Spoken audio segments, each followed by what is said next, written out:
Hey guys, it's Jeff from San Diego Seed Company and welcome back to the garden here at the homestead. Today we're going to talk about my favorite, I'll say favorite winter crop, not favorite crop, but favorite winter crop, and that is peas. Specifically, snap peas are my favorite, but today you're going to learn everything that you need to know to do snap peas, snow peas, shelling peas, and honestly sweet peas too. It's kind of the same mentality when you're thinking peas. Obviously the last one's just flowers, not veggies. You can't eat them, but they are beautiful. So before we get into that, please don't forget to like and subscribe to the channel so you get notified anytime that we put out new content. So let's get right into it. Here's something that I personally don't do, but it's the very first tip that I want to give you guys. I've done it before. It's going to save you a little bit of time, and that is 12 to 24 hours of soaking.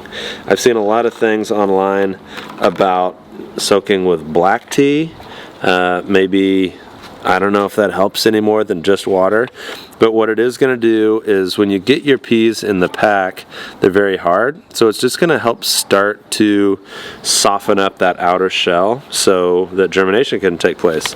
So the reason that I don't do it is have been seed starting for so long that I am going to keep my soil moist. So keeping your soil moist is pretty much the same thing as soaking in water, but soaking in water for the first day is not going to hurt them. Now if you kept your soil completely saturated and the roots were in water, it's not going to do very good, but if you soak them for 12 to 24 hours before you plant them, you're going to get a head start on germination. Okay, tip number 2, and this is something that I have only done one time for our fava beans. This is something specific to legumes, so we're talking lentils, we're talking peas and beans. But for this video, specifically for peas, legumes do something super cool, and that is they take nitrogen out of the air and put it into the soil so that the plant can use it. Now a lot of times you'll hear about cover crops, so fava beans are a cover crop. There's a lot of legumes that are cover crops, and what farmers will do is they'll plant it all across their field and they'll actually till it up before it goes to flower and starts to make peas. It's actually taken nitrogen from the air and put it into the soil, which is great. It's basically free fertilizer, but you have to do one thing, or depending on where you are and your soil and what type of bacteria is present, it may not even work. So if you're interested in using legumes as basically a free fertilizer factory, look up on Google or Bing or whatever you use. No one uses Bing. Right, yeah, I don't think I've ever made Except the person who comments about using Bing. I cannot wait for the Bing people to be in the comments for this. Use a search engine to search for pea inoculant, legume inoculant, bean inoculant. What this is a bacteria that needs to be present in the soil for this whole process to work. So if you don't happen to have that bacteria in your soil, there's no way of knowing it, so I would recommend everybody go out and get inoculant, spread it in your soil before you start, and you'll be good to go to get that free nitrogen out of the sky. So you've soaked your seeds, maybe, and you maybe have added inoculant. Let's talk about the growing medium and fertilizer for a second. As with almost any plant, you need well-draining soil, meaning if you water it, that water has a place to go and spread out so your roots aren't just sitting in water, because no roots like 100% coverage in water. They need oxygen to breathe. So well-draining soil is important, and the soil should have organic matter in it.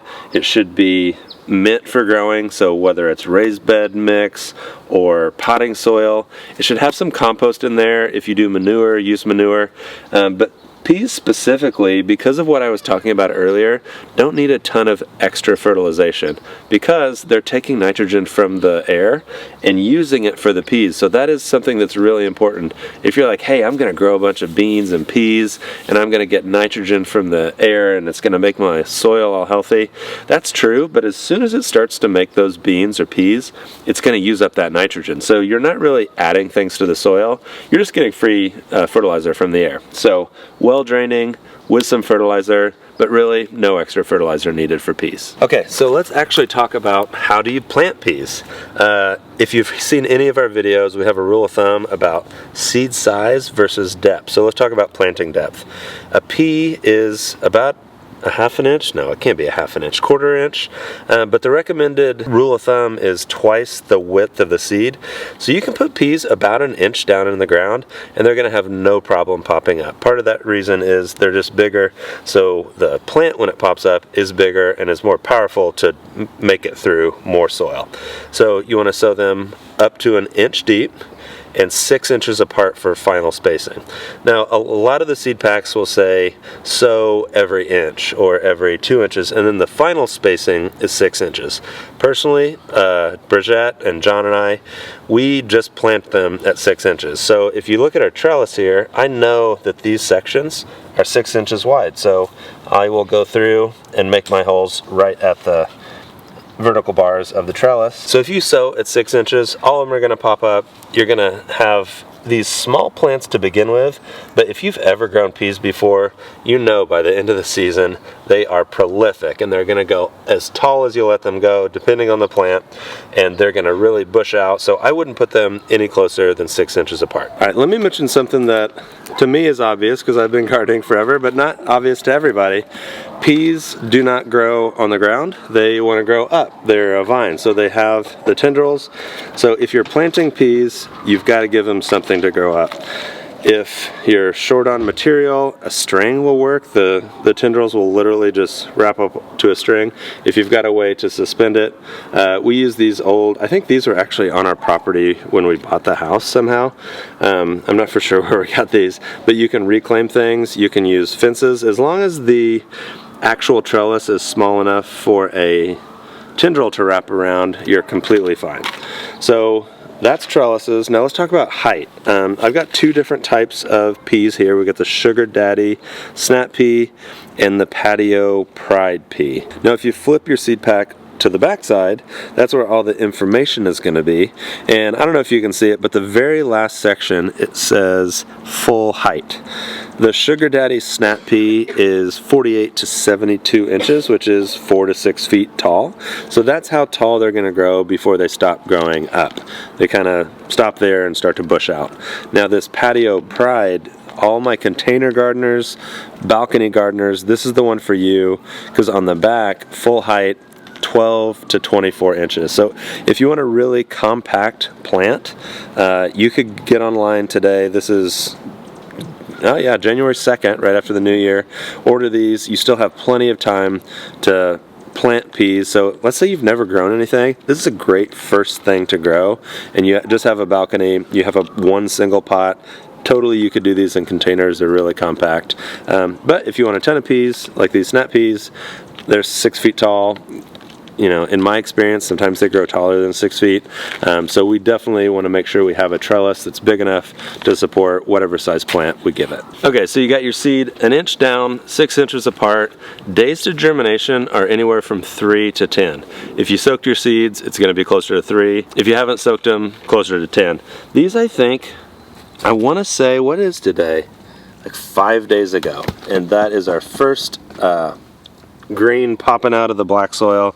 It's one of the most exciting things as a gardener is when you plant something and it actually works.